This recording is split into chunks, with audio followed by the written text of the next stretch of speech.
नमस्कार, आदाब, सत श्री अकाल और अस्सलाम वालेकुम। मैं मोहम्मद अहमद काज़मी लेकर आया हूँ आपका पसंदीदा कार्यक्रम नज़र दुनिया पर। यह एपिसोड बिल्कुल अलग किस्म का है, जिसमें दुनिया में एक ऐसी हकीकत है जिसके बारे में जानकारी होना काफ़ी दिलचस्प है। वो सब मैं आपको इस एपिसोड में बताने जा रहा हूँ। दुनिया भर में इंसानी हकूक़ पर अक्सर बहस होती है। ज़िंदगी और आज़ादी के हकूक़ और इंसानों के ज़रिए दूसरों के हकूक़ की खिलाफ वर्जी, सरकारों के ज़रिए लोगों के हकूक़ की पामाली और हर तरह के हकूक़ यानी अधिकारों पर चर्चा होती रहती है। लेकिन दुनिया में एक और हक़ पर चर्चा हो रही है, वो है मरने की ख्वाहिश यानी मरने का अधिकार और हक़।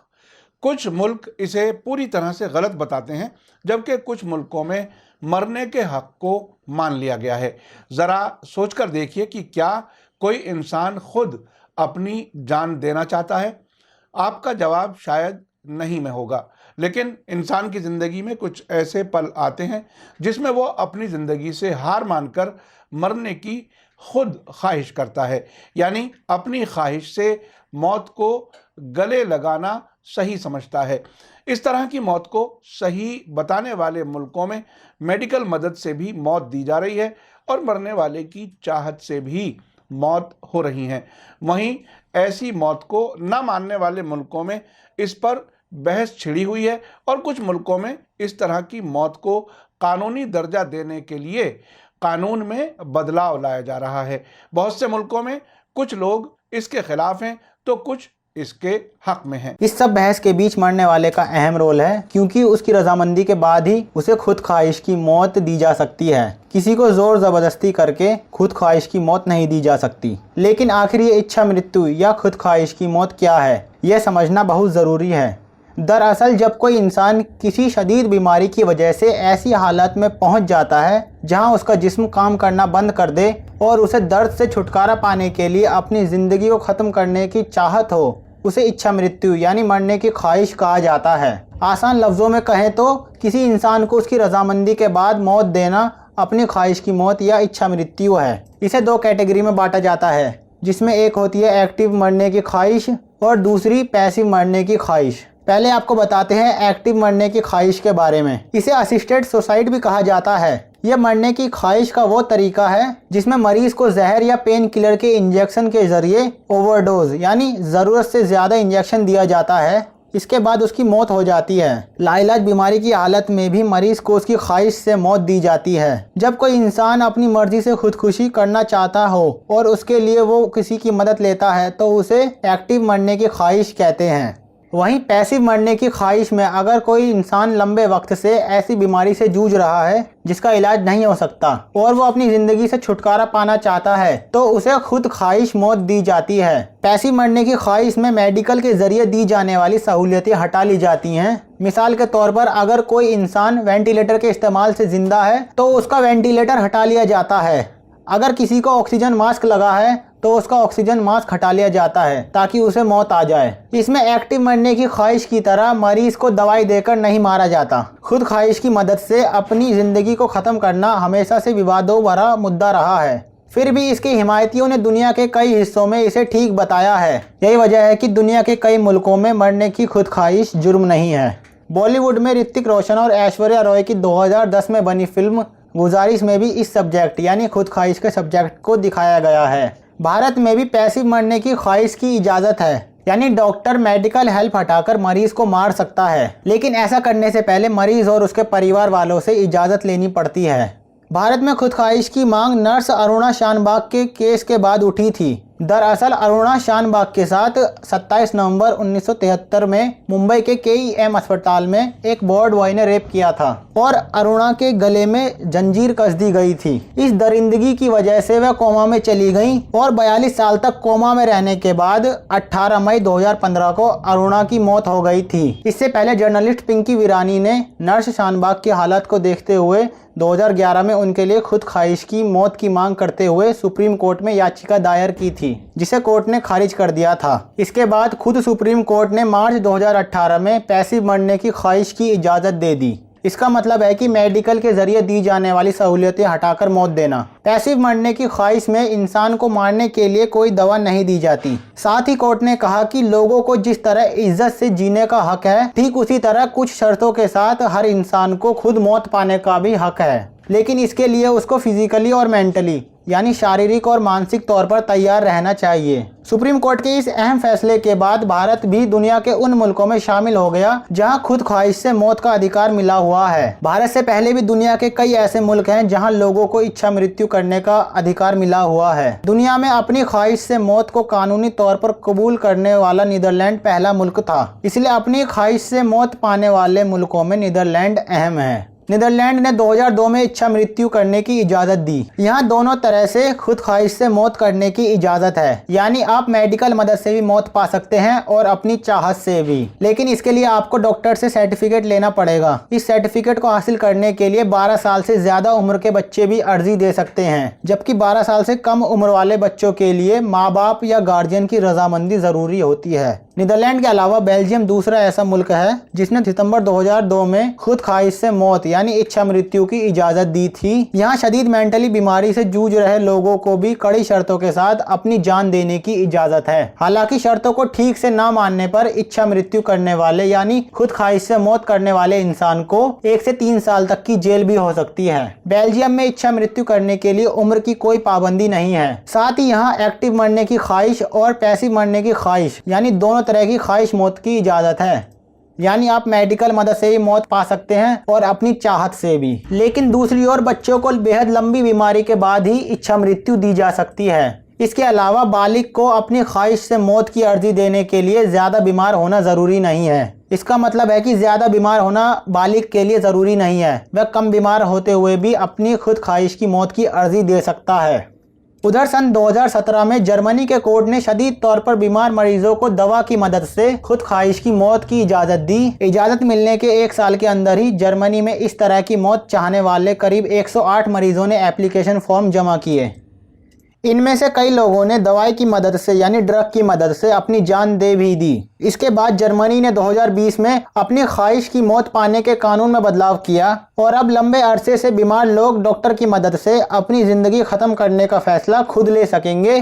हालांकि कानून के मुताबिक अगर डॉक्टर मरीज़ के इस फैसले से राज़ी नहीं है तो डॉक्टर को मरीज़ का साथ देने के लिए मजबूर नहीं किया जा सकता।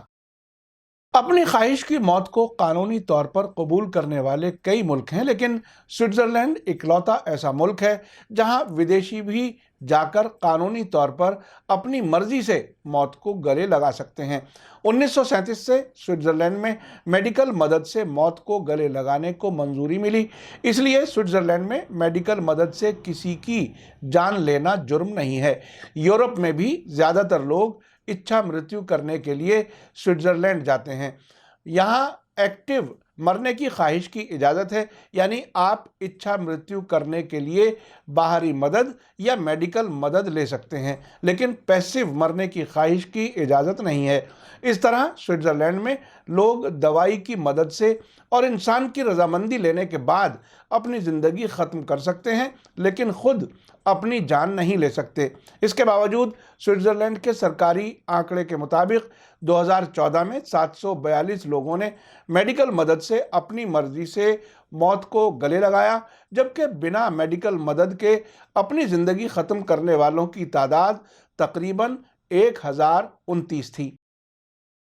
उधर कोलंबिया 2015 में खुद ख्वाहिश की मौत को मंजूरी देने वाला दुनिया का चौथा मुल्क बना। हालांकि कोलंबिया की अदालत ने 1997 से ही खुद ख्वाहिश की मौत के हक में फैसला सुनाया था, लेकिन वहां के डॉक्टर ऐसा नहीं करना चाहते थे। इसकी वजह थी वहां का कानून, जिसमें खुद ख्वाहिश की मौत के लिए 6 महीने से 3 साल तक की जेल की सज़ा होती थी। इस सज़ा को 2015 के बाद ख़त्म कर दिया गया। सज़ा ख़त्म होने के बाद कोलंबिया में उसी साल खुद ख्वाहिश की मौत का पहला मामला सामने आया। कोलंबिया में खुद ख्वाहिश से मौत के लिए सिर्फ डॉक्टर का सर्टिफिकेट जारी कर देना ही काफ़ी नहीं होता, बल्कि एक स्वतंत्र समिति यानी इंडिपेंडेंट कमेटी उस सर्टिफिकेट की जांच कर इच्छा मृत्यु यानी खुद ख्वाहिश की मौत की इजाज़त देती है। इस इजाज़त मिलने के बाद ही कोई शख्स अपनी ज़िंदगी ख़त्म कर सकता है।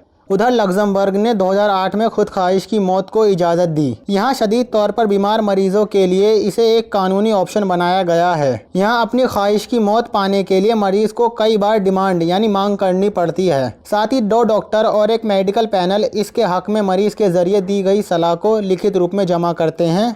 हालांकि लग्जमबर्ग में अपनी ख्वाहिश की मौत सिर्फ बालिगों के लिए मौजूद है। साथ ही यहाँ डॉक्टर को सर्टिफाई करना पड़ता है कि मरीज की हालत सुधरने की कोई गुंजाइश नहीं है और साथ ही मरीज अपनी बीमारी की वजह से लगातार बहुत ज़्यादा तकलीफ झेल रहा है।